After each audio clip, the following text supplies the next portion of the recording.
Hello, Seiiti Arata. Do you remember what you ate for lunch last Tuesday? Probably you don't. However, if I ask you where you were when you received some shocking news years ago about a specific event, you might remember the details. This proves your memory works very well. Your memory just selects what has real impact. You might be the professional who forgets a client's name 5 seconds after the handshake. Or you might be the leader who needs to ask people to be repeating all the time the same explanation every meeting. Maybe you have convinced yourself that you were born with a memory problem. But memory is not a genetic gift. Memory is not a muscle that is predetermined to be strong or weak. Memory is a system of association and emotion. You remember that particular trip that you had 10 years ago because it meant something to you. Yesterday's report was just the dry data, that's why you forgot it. There is a story that will help you to free yourself a lot. It's the story of the elephant and the rope. A huge elephant is tied to a tiny stake with a thin rope. This elephant could snap that rope very easily if with just one step, but he doesn't even try to escape. Do you know the reason?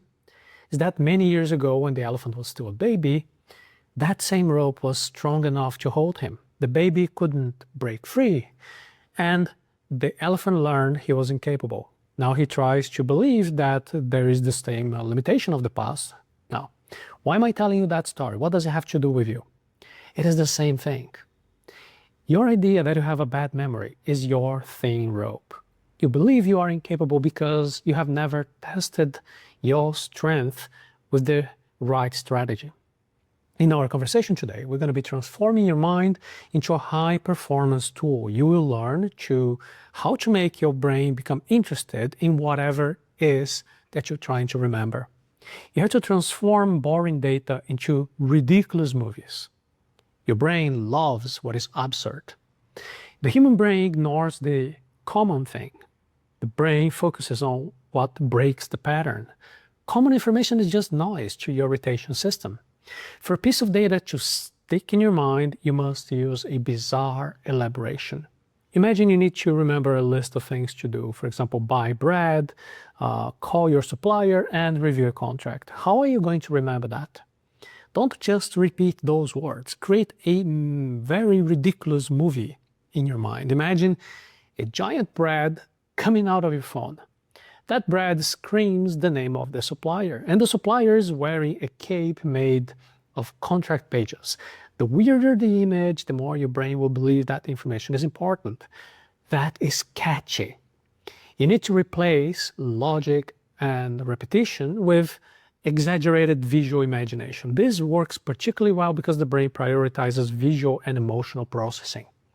Do you understand the mechanism? Basically, you're going to be stopping the habit of memorizing words. You're now starting to create visual hooks. And this is fundamental because without those hooks, you're just asking your brain to keep something that has kind of no value. The brain discards what is common to save energy. Now, when you create absurdity, you sell the importance of that information to your nervous system. Without bizarre elaboration, you will continue to forget important data just seconds after receiving it. How can you now stop forgetting names? You have to focus on a unique detail. Have you gone through the shame of being introduced to somebody and just 5 seconds later you already don't know anymore the name of that person?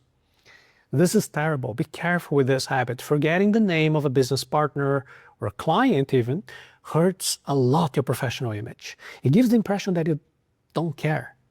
And you should not trust luck to remember names. You need to follow some conscious steps at the moment of introduction. When someone is introduced to you, first thing, ignore the rest of the environment.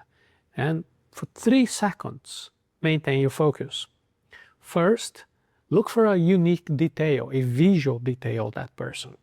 Let's imagine this person is wearing a red tie. Second, listen to the name with attention and repeat it out loud immediately. If the name is Leo, for example, just say, "Nice to meet you, Leo." Third, create the association. Leo reminds of lion. So Look at that tie, imagine a ferocious lion hanging from that tie, biting that fabric. Create this ridiculous scene in your mind. Finally, use the name again whenever you're saying goodbye. This process will force your brain to create a double neural path. It will also is known as a memory hook, and we're going to practice it together with exercises inside of the link arata.se/intelligence. Do you realize how this changes your result? The reason that this practice is so important is that most people forget the name because they never register the name. They're too busy thinking about what to say next. And when you apply these steps, you guarantee that you never again go through the embarrassment or freezing when you're meeting a client. It's just a matter of presence and respect. Without this initial registration, there is no memory technique that will work. Now, another idea is to invent a lying story. Your brain really needs to have a reason to keep numbers. Isolated data is difficult to retain. It lacks emotional context. Our brain is a cause and effect machine. We hate what seems random. If you need to memorize that, for example, revenue dropped 12%, don't try to memorize the pure number. You have to create a reason, even if this reason is invented. You can tell yourself that the revenue dropped 12% because 12 months of the year, your team was on strike. That's not true, but you created, you invented this why. And this is telling your brain a story. The mind doesn't like to store numbers efficiently. When your brain is incapable of forgetting a narrative that establishes a connection, this change is transforming you from a passive observer into a strategist of your own mind. Create a story. And this is a game changer. Without a why, the information is an orphan. When you invent a story, you give a home to that data to store your knowledge structure. Great speakers are using this type of technique. They don't remember percentages. They remember the logic behind them.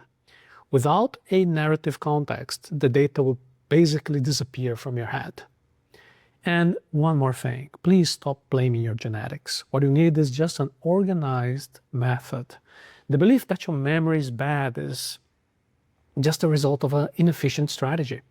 When you can not remember things, you're accepting that stake of the elephant. You're not testing your rope. In the Intelligence Arata Academy training, we don't focus on repetitive exercises. Repetitive exercises just tire your mind. We're going to be working on building systems that automate your retention. You need to understand that having a good memory is not about effort. Having a good memory is about method.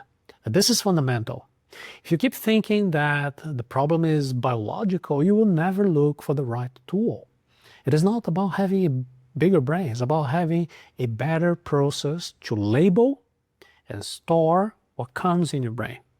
It is the difference between having a messy warehouse or an organized library. If you want to understand how to configure your mind, you can go to the link arata.se/intelligence.